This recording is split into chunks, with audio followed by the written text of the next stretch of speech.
for this group. Okay, should we go ahead and get started? Thank you all for coming to this special reading of Kīpuka, Finding Refuge in Times of Change, Bamboo Ridge, issue number 119. Mahalo for being here, and to the Philippine American Writers and Artists Inc. PAWA. So I'm going to give it to Beverly Parayno to introduce us as well. Hi, everyone. Good evening. I'm Beverly Parayno. I'm a writer and also a board member of PAWA. I'm based in Cameron Park, which is about halfway between Sacramento and Lake Tahoe.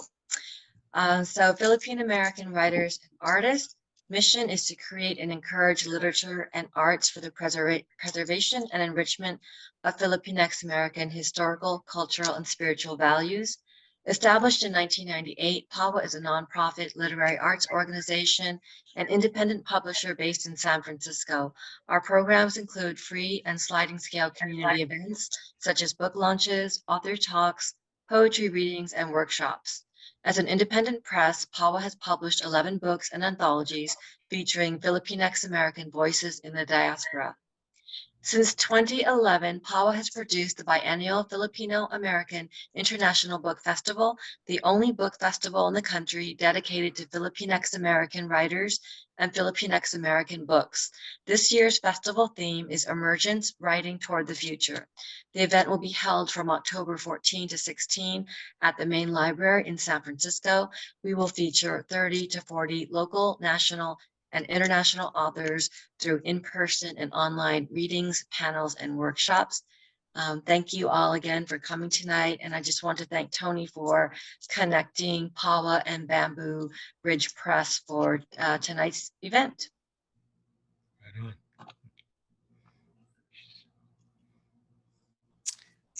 Okay, thank you. A little bit about Bamboo Ridge. We are a small independent literary press based out of Honolulu, one of the oldest publishers in the islands.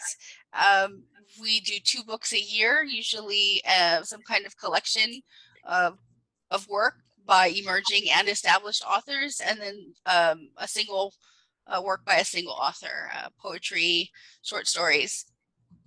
So let me just go ahead and jump in here with Kīpuka, the book we're here to read from and celebrate today.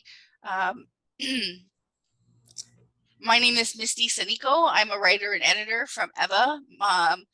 This is the second collection of work I've edited with Bamboo Ridge Press, this time with some very talented editors, Donald Carrera-Ching, Meredith Deshay-Enos, and Brenda Kwan were also editors on this book with me. We began this project late in 2019, rose out of a need to reflect on and consider contemporary challenges that people in Hawaii communities and other Asian American Pacific Island communities are facing today.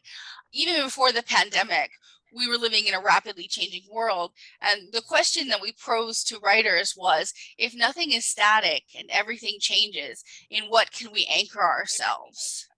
And shortly after we began work on this issue, COVID-19 hit, and people were eager to share their experiences with the pandemic and lockdown, etc. So we continued to accept submissions. We kept our open period fairly long in order to provide a platform for all of these stories, poems, and voices that were coming in.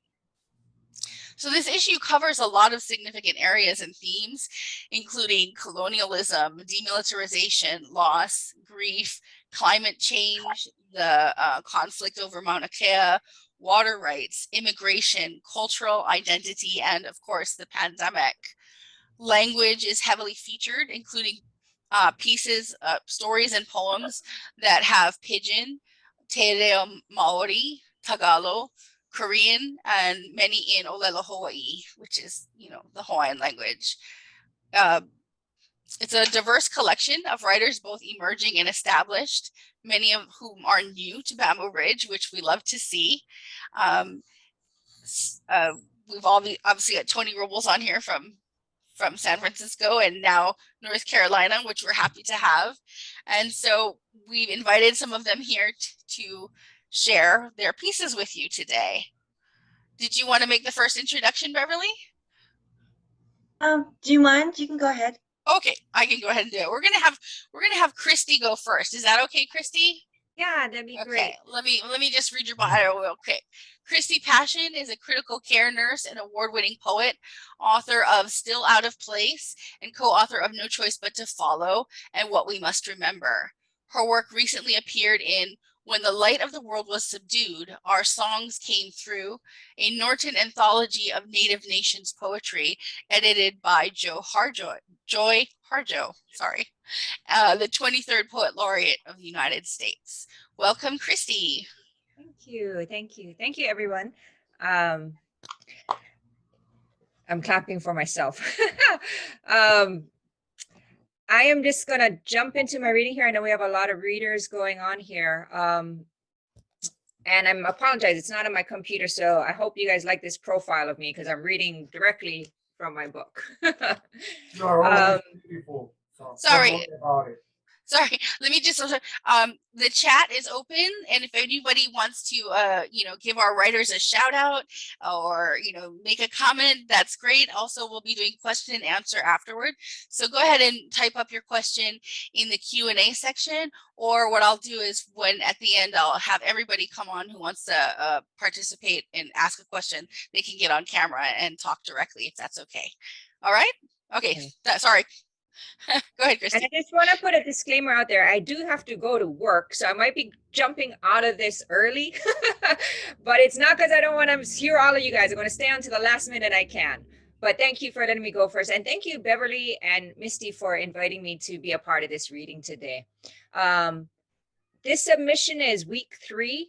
Just as backstory, I was kind of keeping a diary of COVID as it was rolling out, because I work as a critical care nurse. So how it was affecting me and in our hospital, I kind of wanted to keep track of it to see how we were going along. So this is one of the earlier poems, and it's entitled Week 3.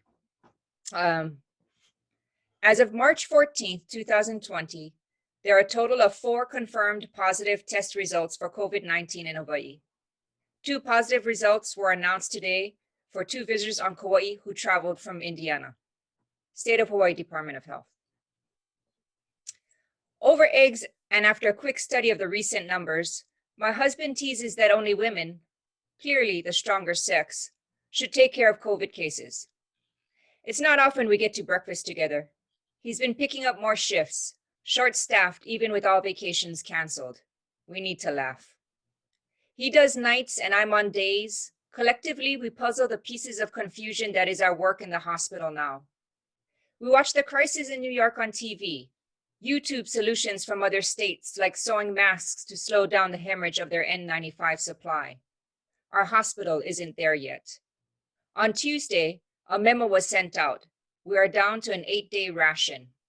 The MICU manager is locking their supply in her office.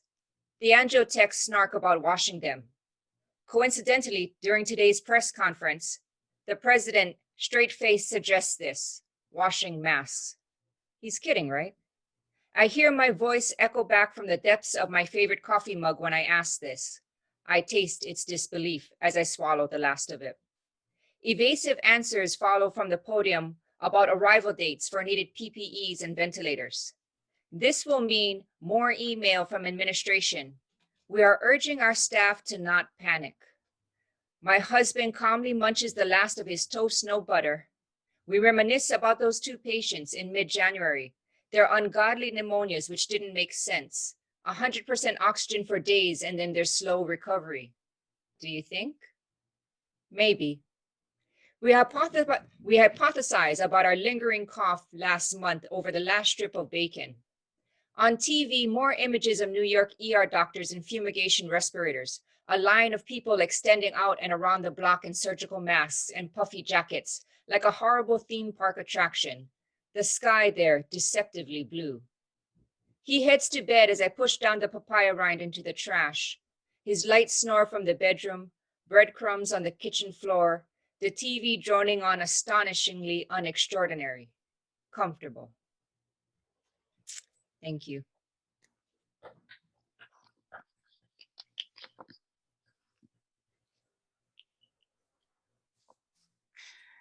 Every time we hear that, it the thing about the Kīpuka is it really brings back a lot of what we experienced collectively during the pandemic. So really good, I guess, for history, later on to have this recorded. Thank you so much for sharing, Christy. Did you want to do the next introduction, Beverly, or? Sure. Okay. Let's see. Tony Robles, the people's poet, born and raised in San Francisco. He graduated Waipahu High School in 1982. He still remembers the fried noodles from the Manapua truck and Zippy's fried chicken. Author of 2 collections of poetry and short stories, Cool Don't Live Here No More, A Letter to San Francisco, and Fingerprints of a Hunger Strike. Tony was named the Carl Sandburg Writer-in-Residence in 2020 in Flat Rock, North Carolina. He's currently an MFA candidate in creative writing at Vermont College of Fine Arts and lives in Hendersonville, North Carolina. Tony? Oh, you're on mute. Thank you very, very much. And it's a pleasure and an honor to be included with such wonderful authors in this issue of Kīpuka. I'm working to get the first Manapua truck in Hendersonville, North Carolina, if I can. This poem, I'm going to read 2 poems. First one is called Career Day with a Filipino Cowboy from Hawaii. I'd landed in Hawaii with the silent thud of a coconut falling from a tree. My father's wife was from the islands, so we packed up our things and made the 2,000-mile trip from San Francisco. It was tough. We lived in back of a house owned by my dad's mother and father-in-law. It was in the back that he kept his janitorial equipment imported from San Francisco. He had dreams of working for himself, vacuums, mops, buckets, carpet shampoo machine, a whole arsenal ready to take the Hawaii janitorial industry by storm. I was in high school and I had ideas of being a radio DJ. And I'd pick mangoes from the ground, bruises and all. It was like gold. As I walked to school with the smell of burning sugarcane in my nostrils, and at school I was introduced to pidgin and was told, brah, you talk like one haole, which was true. I did talk like a white boy compared to the locals. And one day the school had career day with professionals from many fields talking about the opportunities in a number of professions. And one of them was a DJ from a local radio station, a country station. He was a Filipino guy who stood no more than 5'3". He wore a cowboy hat with a huge feather sticking out, which made him look 5'5". He stood in front of us and began pacing across the floor with an affected Southern accent and moved as if having ridden a horse for a week or suffering from a bad case of hemorrhoids. And he said, I work at a station, right there, pointing towards the back of him with his thumb. And right there is where I made my mistakes, like playing the record at the wrong speed. And right there is where I got my experience. And he continued to talk about radio, this 5'3" Filipino guy with a affected Southern accent who moved with what appeared to be a very sore ass on career day. And I sat there thinking to myself, brother, you talk like one redneck. And okay, so this last one, and I want to thank Paul Rosario Falcone for coming. He's on Zoom. He's a fellow student at Vermont College. So anyway, I listened to Iz in my home here in North Carolina. He brings a lot of comfort. It's relaxing listening to his voice and his music. And there was a song that he did that I really like. It's called, I don't know what it means, but it's called Hene Hene Ko'aka. Do you guys know that one? Oh, yeah. Yeah. So, and this is called, the poem is called Gufan. And it's inspired by Iz's Hene Hene Ko'aka. Listening to you singing Hene Hene Ko'aka, 4,000 miles away from your mountain heart of Hawaii, and more than 20 years after your passing, here in North Carolina, where I work in a thrift store. Your voice plays at the edge of mountains, your laughter moving towards my ears. Mountains shake, quiver, laugh, and become still as your voice rises like a bird soaring, passing across mountains and through the ocean sky. And the sound of your ukulele, your voice, a voice that can lift the green mountains and blue of sky and place them in a heart that is empty. And I hear your voice singing, for you and I, for I and you, and all them two, and all them three, and all them four, and all them 5, 6, 7, and 8, 9, 10, 11, and then hearing your voice calms the storm in my soul as you laugh and say, good fun. Thank you. Thanks, Tony. One of the things that we as the editors liked about your piece in Kīpuka was that it really showed how, aside from being very funny, it showed how language and the way we speak identifies us, but also, unifies us and can sometimes even divide us. So we liked that it encompassed all of those things. Yeah, thank you. Thank you. Okay. Do you want to make an introduction or do you want me to do it? Sorry, Beverly. Oh, go ahead. Okay, I'll take. Okay, so let's see. Next, we'll go ahead and go with Zach Linmark. Is that okay? Okay, so Zach was born in Manila and grew up and was educated in Honolulu. He is currently the writer in residence at Phillips Academy in Andover, Massachusetts, where he holds the Roger F. Murray Chair in Creative Writing. National Crisis could not have been written without wet market-based viruses, dangerous dictators, and wannabe presidents, endangered pangolins, and this crazy world, and it's even crazier in denial, degenerating denizens. I love the alliteration in your bio.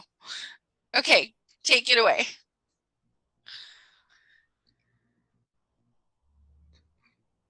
You're on mute. Okay, so I'm gonna read 2 poems. The second one is kind of long, but bear with me. But anyway, the first one is National Crisis. It's terrifying, this rapidly spreading giant panda pandemic. America is now illiterally infected, education resistant, ignorance insured, a bug gone viral, menacing, multiplying, hostile takeover, hostage country club economy, endangering CEOs, VIPs, commander-in-chief, pork baron privileges, like a tribe of pangolinistas in denial of impending gloom, despite daily doom, meat market crashes, corpse-to-be corporations, inevitable shutdowns of stocks and cents, shed of reality, placed under strict quarantine, sometimes hyphenated quarantine or quarantine, spelling depending on race and region. The next poem, I just finished my novel. This is a part of it, and it's called Sakara. It's kind of long, so bear with me. No mind my English, baro. This tongue rusty already.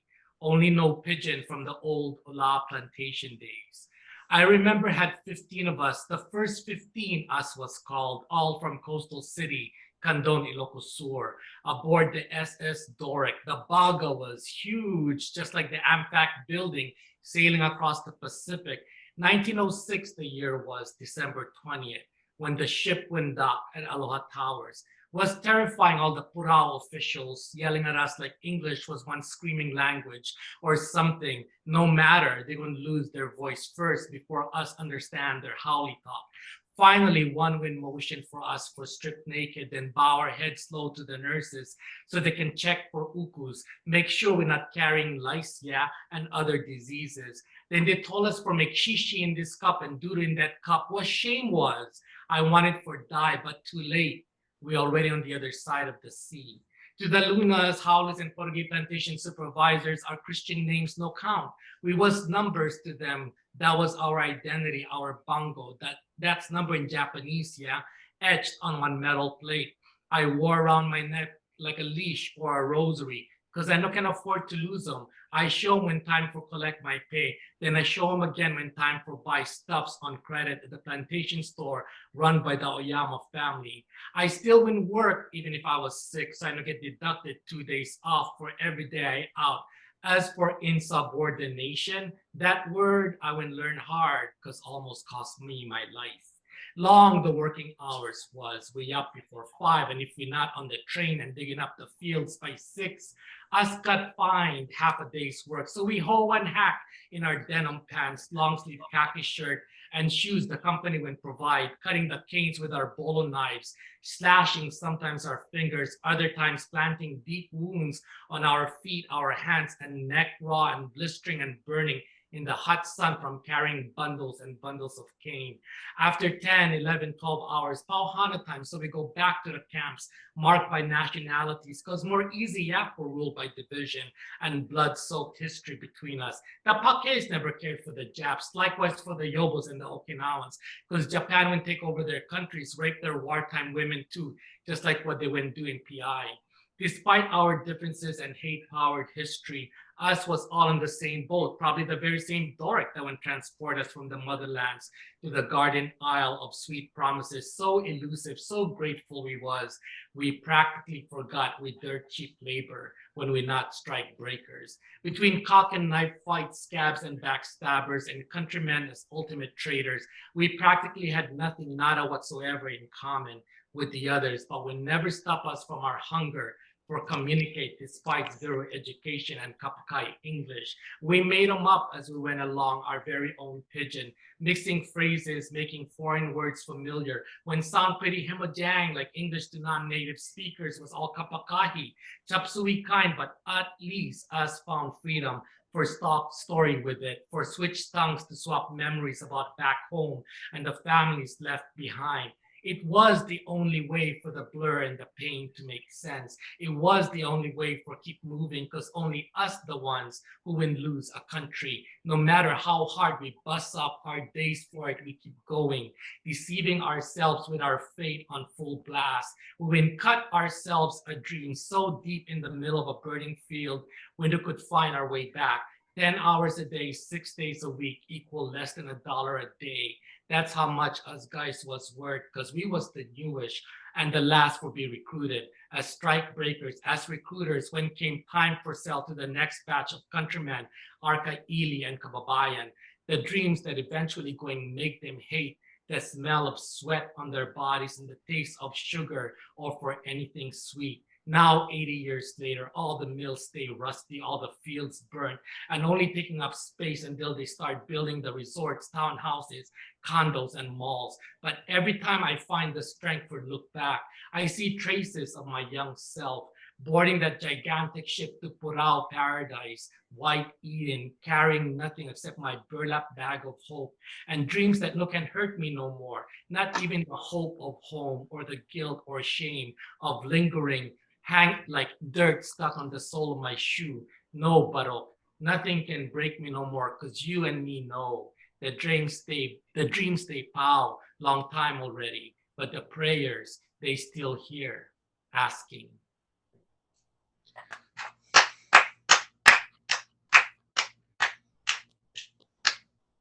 Wow. It is always a treat to hear you read, I must say. And Wow. thank you for sharing that second piece. It's not in the book. I wish it was.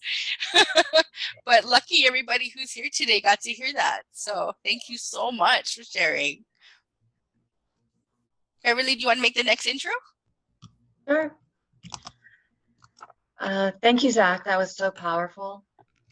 So the next reader, let's see, an educator, Amalia B. Bueno, is an award-winning poet and writer who is pursuing a PhD in English at the University of Hawaii at Manoa. Perla and her lovely Barbie appeared in Growing Up Filipino and in the Pinay special issue of Tayo Literary Magazine 2017. Her poetry chapbook, Home Remedies, was published by Finishing Line Press in 2015. Amalia? Aloha, everybody. Kumusta kayo? Amin na po. So this story is sort of a coming of age story that has to do with role models and death and ritual and Barbie dolls and boys. Perla is 8 years old and her sister is 12 and she's the narrator. I'm going to read the first paragraph, a couple of the middle, and then the last paragraph. So I hope you get the book so you can read the whole story. The setting is like an old plantation house, you know, like where you could go underneath and play, and they had space under the house. We used to like make mischief and all that stuff. So here it is, Perla and her lovely Barbie. I told my younger sister Perla that she should not love Barbie so much. I never loved Barbie when I was her age. I didn't even like Barbie. She didn't look real to me. Her big blue eyes, so empty and cold, scared me. I didn't like Barbie's skinny legs too. They reminded me of how short and ugly my brown legs are. Nobody in my family looks like Barbie. None of my cousins, none of my neighbors, nobody in my homeroom class looks like her. Nobody in my whole school, except for Elizabeth Watson. She looks full on Howley, like Barbie. One day, me and Perla were downstairs under the house, our favorite play spot. Perla was brushing Barbie's hair. Perla put Barbie in her make-believe bed. When she noticed I was playing with matches, she came over to help me. We dug a small hole in the ground and decided to push the stink bugs into it using the lighted end of the matchsticks. But the stink bugs would only dig deeper in the hole and go under the dirt. This gave me an idea. I convinced Perla that we should pretend we're at a funeral. We made the hole bigger and looked for things to put inside. I told Perla, go look around the yard for any dead animals. I went upstairs to get some chicken bones from the trash can. Perla said we should do a novena, even though we didn't know how to say the Filipino words. Okay, I said. We pretended we just had finished the ninth night of prayer and was going to do the ending part called Santa Maria, Santa Maria, Santa Maria. I told Perla that I would be the priestess leader and she could be the audience and repeat after me. Santa Maria napno katigracia niya po Diyos. I said it very fast and very serious and kind of like sing-songy.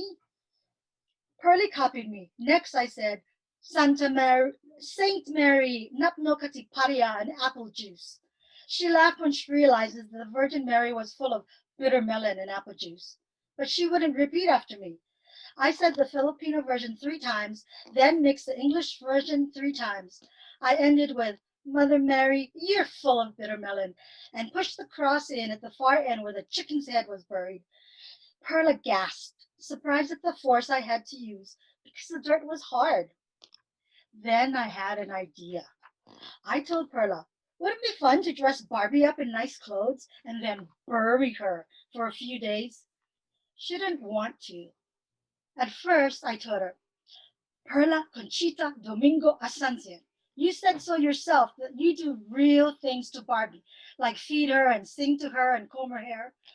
Well, another real thing, I explained, that happens is people go away and people die. We could practice burying Barbie as just another real thing that people do. We could pretend Barbie died, say a mass for her, and then bury her. She still didn't want to. So I said, okay, let's dig her up 9 days later. I could tell she was thinking about it, so I said, and as a bonus, on the 10th day, we could have a 1-year death anniversary for Barbie. After that, she smiled and said, okay, but only if we dress Barbie really nice and give her all the things that you're supposed to put inside a coffin. To that, I responded, of course, no problema. So they gather all these things, and everybody, you know what those things are. We buried Barbie by doing all the serious things we saw us adults do at a funeral. I said a few words about how much happiness she brought to Marina and Perla and many girls around the world. Perla said how much she loved Barbie and how she wished to be like Barbie when she grew up. Then Perla pretended to cry and chant and howl like the old Filipino women do at funerals. I started laughing, but I stopped when Perla gave me the stinkiest eye I ever got from any 8-year-old. I joined her in the howling and chanting about Ken, about Barbie's parents, about the Mattel company, and how we would be all together soon. On the 9th day, Marina asked us if we had taken her new toothbrush. Our mom had already asked about her satin handkerchief, and I had to pretend I only saw a white scarf in the living room. Our Lola asked about the needle she was sure she left in her sewing machine drawer. We were planning to put everything back on the 10th day after we dug up Barbie and finished having her 1 year anniversary party. But exactly 10 days after the burial, Marina asked if we had seen her earrings.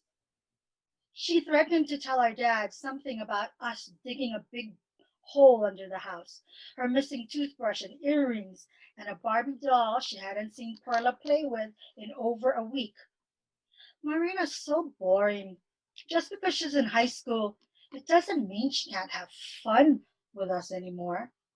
After we dug up Barbie, we didn't feel like having a 1 year death anniversary party. Perla was disappointed that Barbie did not seem that pretty anymore, and her beautiful clothes were a little dirty. After not playing with Barbie for more than a week, she didn't seem to miss her as much as she thought she would.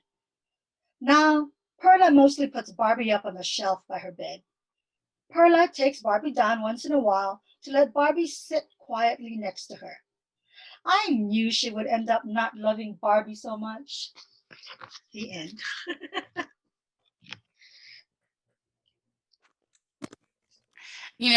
That is one of my favorite of yours, and we had to include it in the book. We loved the humor, and there's so much of it in there, humor and color and culture in juxtaposition to Barbie's sort of genericness. And so, yeah. Okay, I will make our last intro for our last reader, who is Elmer. Hello.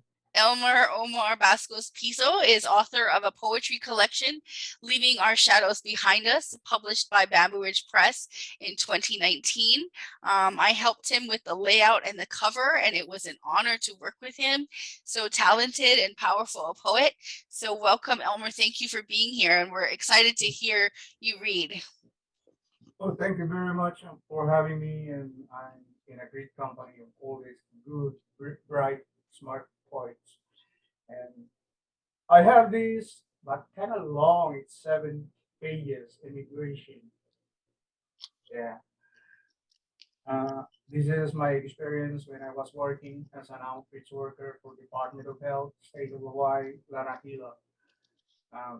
All immigrants are required to report within 2 weeks as soon as they arrive from their home countries. And I was an outreach worker. At the same time, I was assigned to be trained in the X-ray department. So this is about X-rays, and this is my experience. The title is Immigration, Röntgen Rays, DOT, TV Control Branch, Larakila Health Clinic, Liahi Hospital. I was there at the Liahi Hospital too, that's why.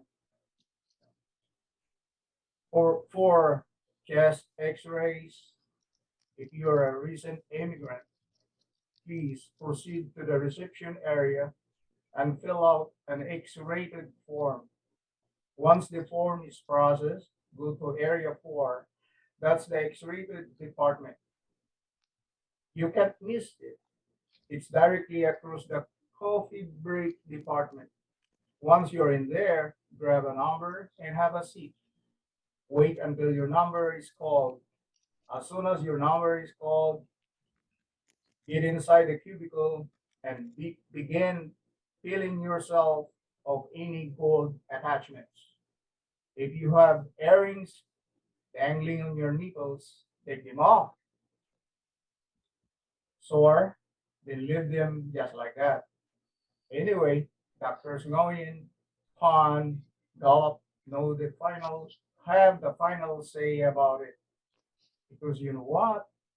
Authentic or fake, when those necklaces and dangling earrings are not removed, they deflect and overpower the X-rated rays. For a female patient, you need to take off your dress or blouse or whatever upper garment you're wearing. When you're done doing that, put on one of those blue gowns hanging on the right. Remember this now. When you wear it, the opening must be at the back. If not, your breasts will be exposed not only to the X-rays, but to the technician and his assistant themselves. Finally, if you're wearing a skirt, leave it on. If you're not comfortable removing your dress or blouse, say so. Just take this into mind. For the machine to work best, it's mandatory for patients to remove their upper garments. Otherwise, you're required to get those lungs out of your chest and hand them over to the technician. If you decide to do that way, make it sure your hands are washed well and disinfected. But to be honest with you, it is not as simple as that. You have to be in isolation for a month, like like pets coming from other places in Hawaii, Department of Agriculture Animal Quarantine Station. You'll undergo a lot of tests, your heart, blood pressure, blood, and state of mind. A cup of coffee is forbidden. Going to the restroom is a chore. All the contractions in your body must be taken off before you can stand up. Before you go through all that, you have to sign a waiver releasing all those involved doctors, nurses, x-ray guys from any responsibility in case things go awry. Here's one thing that is so important. If you're a day or month pregnant or suspect that you are, don't be shy. Advise any of the attending technicians about your condition. That way, they can assist you better, employ the necessary precautions. The technician wants you to get naked above the waist. Better leave your pants on. During the actual x-ray process, take a deep breath. If you don't, the X-rated guys are forced to count your ribs. It's not nice. It's not a nice procedure. They poop, press, probe through your tissues. If less than 8 on your left or right rib cages, it means only one thing. You cheated. It's imperative you hold your breath for a few seconds. If you don't, severe distortions in the picture make it appear as if your lungs are infected. Another thing, if you happen to pass gas while you're holding your breath, the least you can do is smile and apologize. It happens so many times, that's why, when I was there helping the x-ray technician, and they pretend to be innocent. How many times I have seen patients staring at the ceiling, pretending they were innocent of the crime they just did. And here we were suffocating because we couldn't leave and we had to hold our own breath. Anyway, Mr. Bill is an understanding person. His wizard air freshener at the counter is always on the standby, alert and ready for this kind of emergency. That one he says in a manner of a seasoned salesman is dual action. A single burst destroys instead of masking whatever odor is present in the air, leaving at the same time a refreshing scent of vanilla, raspberries, and strawberries. The, the whistle-like sound indicates The picture taking session is over. Now you can step back from the X-rated board and proceed to the dressing room. Kindly double check everything. It's not a pleasure talking to cops about missing purses, wallets, earrings, necklaces, even wigs, and sorting through tons of rubbish in the bins to make sure they're not hidden there. Once you're done putting all your garments and jewelries, go back to the waiting area and have a seat again. If the waiting area is filled and doesn't have available seat, don't go out. Remain standing. Just be patient. Inside the dark room, Mr. Bill is already holding the film against the light, checking checking it for the presence of termite-like holes disfiguring your lungs. If Mr. Bill says you can go, that you will just wait for the official result in the mail 3 to 4 working days, then there's nothing to worry about. No need to ask more questions. Just go. Otherwise, he may change his mind and tell you to follow him to the doctor. If it's Dr. Nguyen or Dr. Dollop, he'll be all right.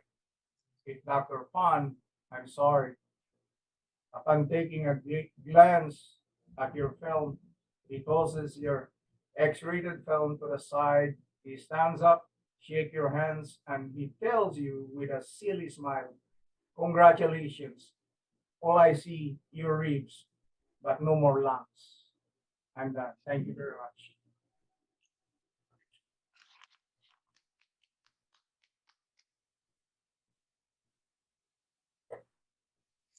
Thank you so much, Elmer.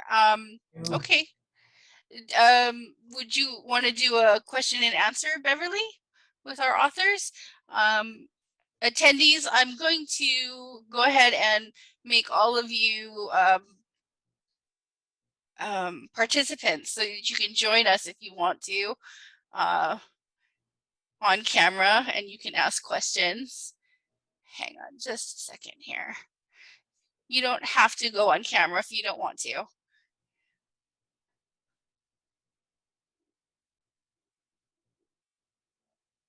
But you can. Do you want to start us off on our discussion, Beverly? Sure. Thank you to all the readers. It was wonderful. So great to hear all your work. And thank you for taking the time to join us. So I would love to know about sort of what makes you feel like I guess a local Hawaiian writer, like what about the place, how does the place inform your writing? And I guess as someone who actually has never been to Hawaii, and I'm going to go one day, I know it's hard to believe a California native has never been to Hawaii. But I guess I just kind of want to understand, like, who feels like an insider, who feels like an outsider, who's actually considered a local writer. Does anyone want to, it's kind of a broad question, but does anyone want to address that? I want to say something. I noticed that people who aren't from Hawaii use the term Hawaiian and of Hawaii interchangeably, and it's really not. If you're a Hawaiian writer, you have native Hawaiian blood. If you're a writer of Hawaii, you're writing from Hawaii. And even the term local, it used to mean when people said local, it was like Hawaiian, somebody brown, as opposed to someone who lives here. So that's all I have to say about that. But of course, in my writing, the sense of place is always strong if you're writing from Hawaii. This place is not only physically beautiful, the people are multicultural as well as multi-ethnic, and everyone's traditions are sort of either borrowed or shared or tweaked. And of course, there's always the elusive aloha spirit that everyone talks about. And Bamboo Ridge encourages, writers with connection to Hawaii. You don't have to be a native Hawaiian writer or a local writer. People who participate in Hawaii in a broader sense, even, culturally, historically, all of those things. So yeah, it is literature rooted in place, but it also expands from that. I mean, look at this reading here today. We have Zach and in Boston, and Tony in North Carolina, and you all in San Francisco, and other places in California, and Honolulu, and the neighbor islands. So, the reach of our stories here in Hawaii is pretty far. And I mean, Zach was talking about cicadas, and we know the history of Filipinos from Hawaii, how many came to the mainland, came to California and other places. I wanted to mention, I met Gary Pak about 20 years ago in LA, and he was on a panel, and The Watcher of Waipuna had just come out. He had just released that book, which is a beautiful book, and he was talking about local versus as opposed to Asian American. He says that when he gets on a plane, he said that when he gets on a plane and goes to the mainland, before he gets off the plane, he says to himself, okay, I'm Asian American now, as opposed to local. So, maybe our panelists could talk about that, and how one navigates that. You know what I mean? On a lighter note, I would like to just make it kind of funny. I'm a local too, although I wasn't born here. I'm not born here because I'm Ilocano. Ilocano. From the word Ilocano. And I eat poi, the shortcut of Inapoy. That's it. Inapoy is rice, steamed rice.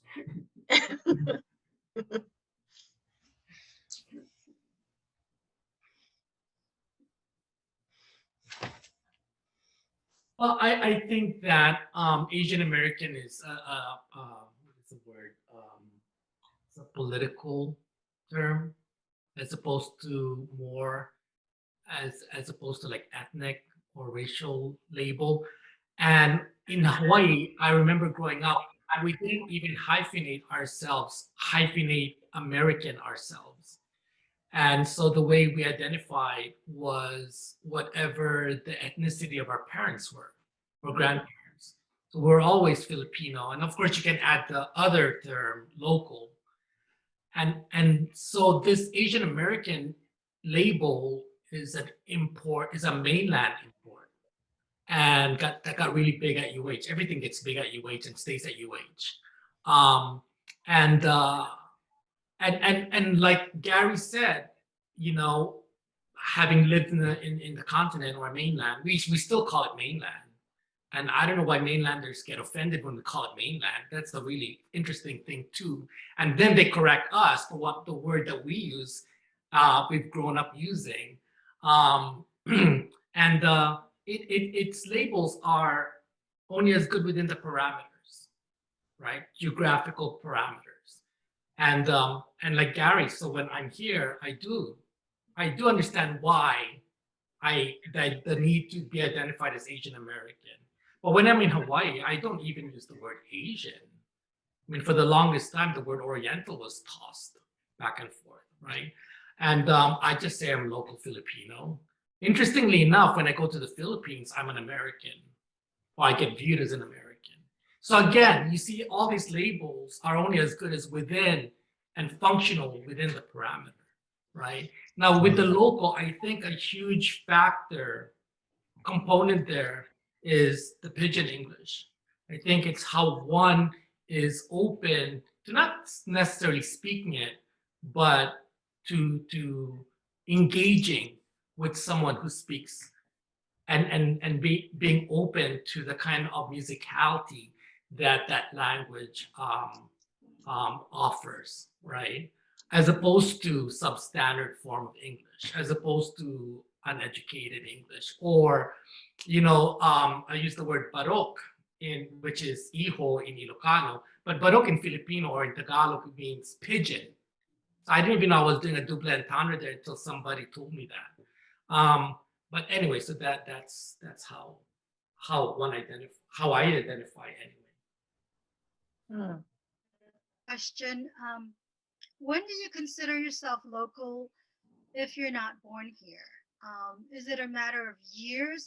Is it a matter of talking pidgin like you had brought up? Is it a matter of culturally knowing what island culture entails, such as, we have the stereotype of the arrogant and talkative Hali, or the, tourists, any tourists from, say, Des Moines with socks on their sandals. I mean, it's interesting because Elmer and Zach, I know you're both born in the Philippines and you considered yourselves local.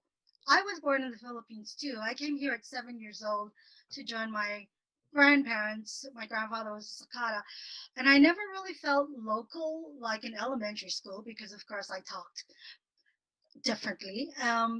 An intermediate, maybe high school, when there are Filipino immigrants at Farrington High School, it was like, I'm not them, I don't wear those kinds of clothes, and, I don't speak with an accent. So I was just thinking, like, when did I consider myself local? That's for anybody to answer. When you're in a room full of howlies. I don't really consider myself as a local no matter what. I'm still a Filipino wherever I am. Misty? Sorry, I'm not against you. Amalia.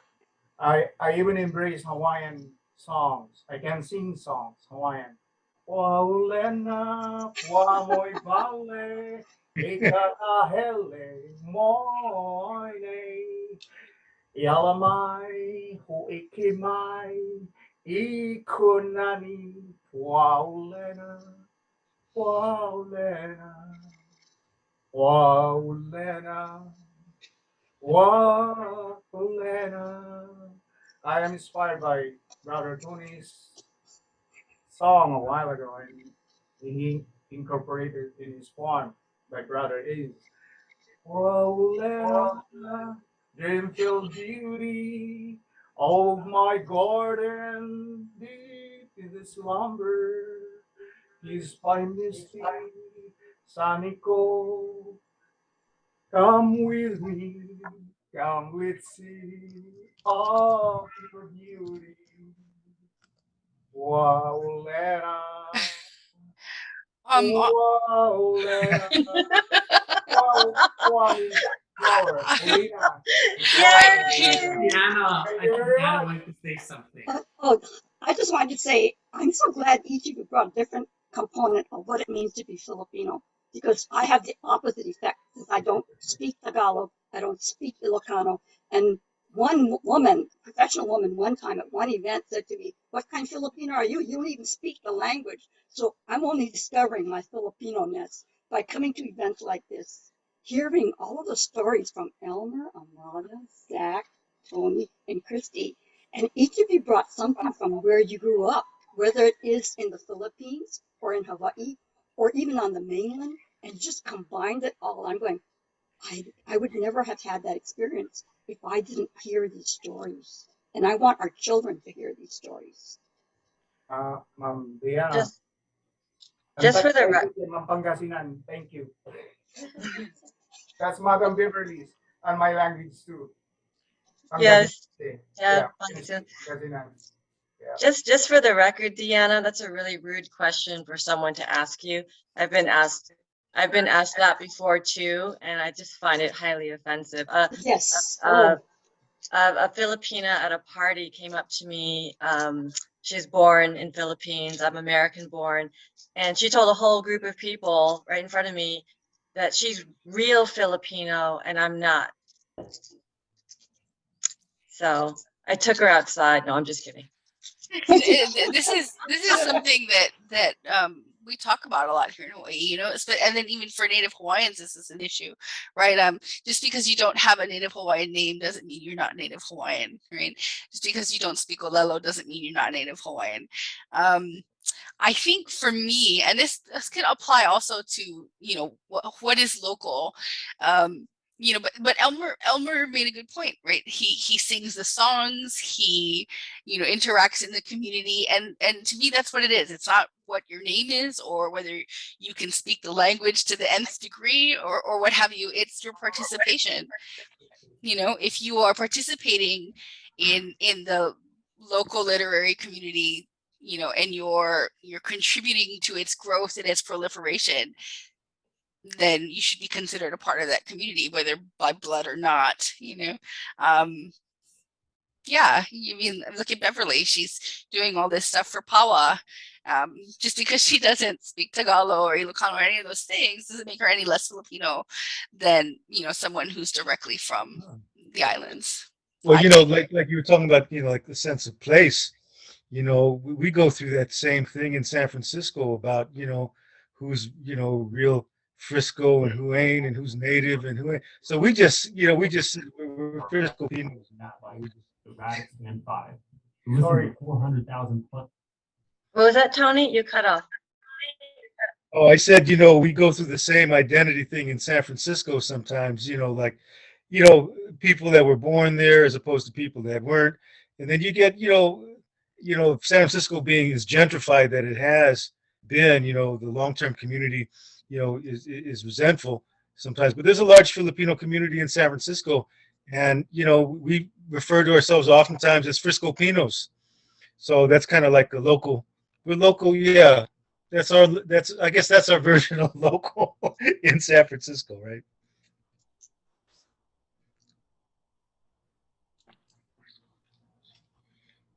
So we're just, oh, you're on mute. Are you talking? Does any of the attendees have any questions? Oh, You're on mute again. Who's on mute? Sorry, I'm going crazy over here on Zoom. Anyone else in the audience have a question? Please go ahead and put it in the chat or Q&A here, and I'll ask the panelists. Or anybody want to come on and have a comment or want to say hi to the writers? When are you going to do this again? I want the children to hear this. I want our kids to hear this. We've got lots of stories, you know? This is beautiful. This is being recorded, so we'll go ahead and put this up on our YouTube channel so that everybody can watch it again. oh no, I'm ashamed.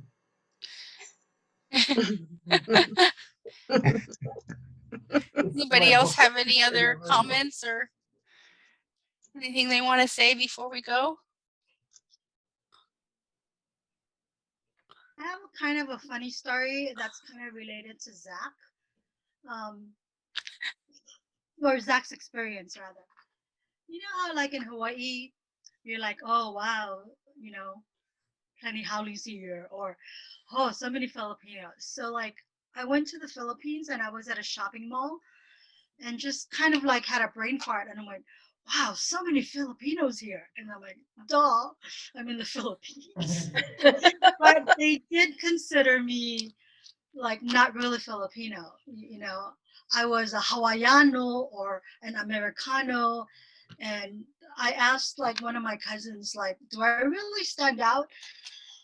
And they're like, yeah, the way you carry yourself, the way you walk, we can all like smell a non-Filipino local a mile away. I'm like, okay. I thought that was just interesting. That I said so many Filipinos here.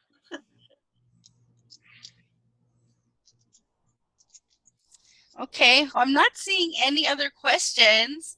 So thank you all for joining us. Sorry, hang on, Echo. We'll do it again, hopefully. Yeah, thank you all so much. And thank you to Beverly and PAWA for joining us, and everybody from California to Boston to North Carolina. I appreciate you. Have a good weekend. Did you have anything else you wanted to add, Beverly? No, I just wanted to thank all the readers. Thanks so much for a wonderful event. Thank you, Misty. Misty put everything together and did the flyer and did all the coordination. So thank you so much. And PAWA is so honored to partner with you. And I hope we can do another event together soon. Oh, thanks. Thank you. Goodbye, everyone. Good night, everybody. Stay safe. Bye-bye. Bye.